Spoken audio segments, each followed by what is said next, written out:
For many people, Christianity is getting involved actively in the activities of the church. It is attending Mass every day, or maybe wearing church uniform, singing in the choir, being Catholic with a rosary around the neck every time. For many people, Christianity is defined in that manner.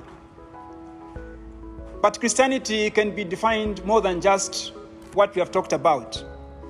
Christianity is actually about the heart. God is not interested in our involvement in the life of the church if that does not transform our hearts. And so to be a Christian, actually, it takes a touch of faith.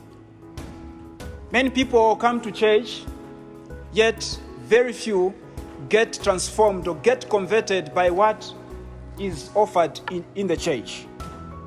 Because it takes a special touch of faith for one to be transformed and for one to indeed be a Christian. In the gospel of today, we have a situation where Jesus is among many people, and a lot of people are rubbing shoulders with him. They are touching his garments and they are pushing him right, left, and center. Yet, he doesn't say anything. Because all that rubbing is not a rubbing of faith. It is just an ordinary rubbing.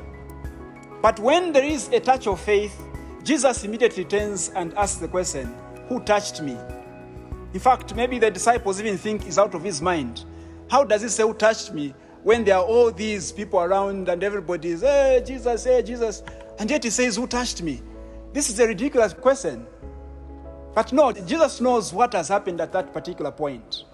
Because there is a special touch that has made some powers from him to go out. And he wants to know, who touched me?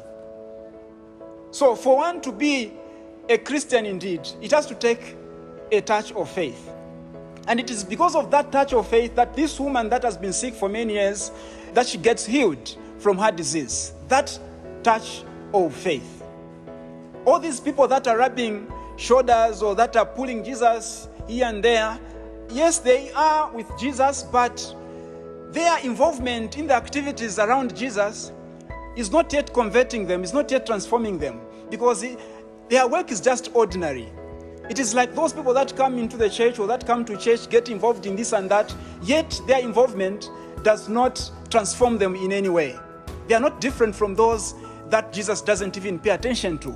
But there's this particular touch, which is a touch of faith. And that is what all of us should endeavor to do, to touch Jesus with faith. Because with that touch of faith, our hearts are going to be transformed. Our involvement in the church is going to have meaning as well.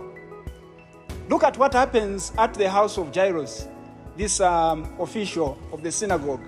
What happens there is that people are crying because the child of Jairus has died. And Jesus wants to do something about the situation, but they begin to laugh at him.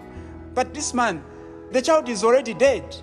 But the ways of Jesus are different from their thoughts, because he's not an ordinary person among them.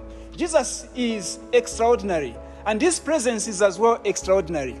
And so in that particular moment, Jesus wants to show them that, in fact, what they thought was impossible is actually possible. And so he brings back that little girl to life. It had to take a leap of faith of that official, Jairus, for Jesus to act, for Jesus to demonstrate his power even over death. And it is that step of faith towards Jesus that can as well make Jesus reclaim center stage or reclaim his place in our lives, so that slowly he may begin to transform us as well.